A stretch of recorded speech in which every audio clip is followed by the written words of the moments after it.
Thank you. నా మాటలు మరణించి చప్పట్లు కొట్టినందుకు.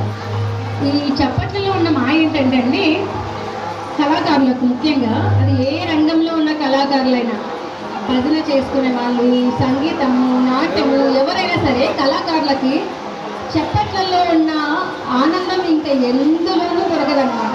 మీరిచ్చే బహుమతులు ఏవైనా సరే ఆ క్షణం వరకే. కానీ ఆ చప్పట్లు, మేము చల్లగిరికి వెళ్ళామబ్బా, ఏమి ఎంకరేజ్ చేస్తారు అక్కడ ఆడియన్స్ అని మా పిల్లలు ఇంకొక 2 నెలల పాటు తలుచుకుంటారు మిమ్మల్ని. అండ్ దయచేసి ఒక 2-3 అడుగులు మీ చేసి మీరు అలాగే వెనక్కి అనుకోగలరా? నిలబడుకున్న వాళ్ళంతా ఇక్కడ కూర్చుంటారు. ప్లీజ్ ఏమనుకోకుండా ఆ వెనకల నుంచి చైర్లు కొంచెం వెనక్కి అనుకోరా. మీ చైర్లు అనుకుంటే వెనక్కి వీళ్ళందరూ కూర్చుంటారు. అమ్మ మీరు ఎవ్వరు నిలబడ